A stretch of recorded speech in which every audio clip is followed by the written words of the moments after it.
আগামী দিনে চাঁদাবাজ মুক্ত, সন্ত্রাস মুক্ত, দুর্নীতি মুক্ত একটা সরকার গঠন করার লক্ষ্যে সুন্দর একটা নির্বাচন হওয়া দরকার। আমাদের প্রধান উপদেষ্টা চেষ্টা করেছেন সুন্দর একটা নির্বাচন করার জন্য, কিন্তু আমাদের একটু আশঙ্কা আছে। আমরা দাবি করেছিলাম লেভেল প্লেইং ফিল্ড ঠিক হওয়ার জন্য। খেলাধুলা করলে সেই মাঠটাকে সমতল করতে হয়, তা না হলে এখানে ইনসাফ কায়েম হয় না। কিন্তু এখন পর্যন্ত লেভেল প্লেইং ফিল্ড হয় নাই।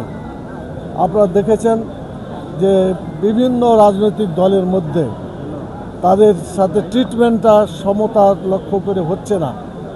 আমরা এটা আশা করব প্রধান উপদেষ্টা এখনও সময় আছে লেভেল প্লেইং ফিল্ড তৈরি করার জন্য। দ্বিতীয়ত আমরা চেয়েছিলাম যে সমস্ত দাবি নিয়ে আন্দোলন করা হয়েছে, বিশেষ করে সংস্কার করার জন্য, সেই সংস্কারের লক্ষ্যে আমরা 5 দফা দাবি দিয়েছিলাম, আপনাদের মনে আছে। সে আন্দোলন আমাদের এখনও আছে। সেই 5 দফা দাবি বাস্তবায়ন না হওয়া পর্যন্ত আমরা মনে করি যে সত্যিকার অর্থে গণতন্ত্রের যে আসল স্বাদ পাওয়া দরকার সেটা পাওয়া যাচ্ছে না। সার্বিক পরিস্থিতি এখন লেভেল প্লেইং ফিল্ড হয়নি মনে করছি আমি। তার কারণ আমাদেরকে নির্বাচন কমিশন থেকে বলা হয়েছে যে সকল পোস্টার ফেস্টুন উঠিয়ে নেবেন। আমরা একদিনের ব্যবধানে তা আমাদের আমির জামাতের নির্দেশে আমরা তা উঠিয়ে নিয়েছি, কিন্তু আমাদের অন্য দলের ভাইদের ফেস্টুন এখনও দেখছি তার ব্যবস্থা কোনো গ্রহণ করেনি প্রশাসন।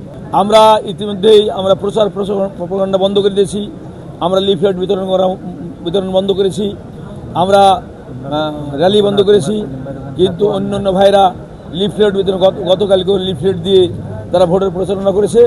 এরপরে আমরা লক্ষ্য করছি তারা গ্রামে গ্রামে যাচ্ছে, সাধারণ ভোটারদের ভয় দেখাচ্ছে যে তোমরা যদি এবার ধানের শীষে ভোট না দাও, ভোটের পরে গ্রামে থাকতে দেবো না, এ ধরনের কথাবার্তা তারা বলছে। আমরা জনগণকে এ ব্যাপারে আশ্বাস প্রদান করছি যে ইনশাল্লাহ ভোট আসতে আসতে পরিবেশ অনেক ঠান্ডা হবে, ভোট আপনারা দিতে যাবেন, প্রশাসন ইনশাল্লাহ আপনাদের পক্ষে থাকবে, এটা জনগণকে আমরা আশ্বস্ত করছি। কিন্তু তারা এই উস্কানি তারা দিতেই আছে। এই জন্য আমরা বলতে চাই প্রশাসনকে বিষয়টি লক্ষ্য রাখার জন্য। আমার কাছে কেন জানি মনে হচ্ছে যে একটা মহল এখনো ষড়যন্ত্র করছে। রাজশাহী শান্তির নগরী হওয়ার পরেও একটা মহল ষড়যন্ত্র করছে। ভোট কেন্দ্রে যাওয়ার জন্য না যাওয়ার জন্য আমার লোকজনকে হুমকি ধামকি দিচ্ছে। আমার নারী কর্মীরা যখন ভোট চাইতে যাচ্ছে, গণসংযোগ করছে, তখন বিভিন্নভাবে হ্যারেজ করার চেষ্টা করছে। অলরেডি অনেক জায়গায় হ্যারেজ করা হয়েছে। আমরা এটা গোয়েন্দা সংস্থা সহ প্রশাসনকে জানিয়েছি। এখন দেখা যাক সামনে পরিবেশ পরিস্থিতি। আজকে নমিনেশন জমা দিয়েছি, সামনে পরিবেশ পরিস্থিতি কোন দিকে যাচ্ছে। জোট নিয়ে আপনাদের দলের কোনো সিদ্ধান্ত? জোট নিয়ে আপাতত আপনারা সবাই জানেন জোটের অবস্থা কি, কোন দিকে যাচ্ছে। আমার পার্টি এখন পর্যন্ত এবি পার্টি কোনো জোটে যায় নাই। আমরা একক নির্বাচন করব না আবার জোট হবে কি হবে না হবে, এটা তো 20 জানুয়ারি পর্যন্ত সময় আছে।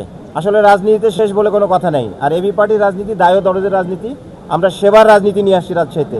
আমরা রাজশাহীতে কোনো চাঁদাবাজ, কোনো মাফিয়া, কোনো টেন্ডারবাজকে আর কোনো সুযোগ দিব না রাজনীতি করার ইনশাল্লাহ।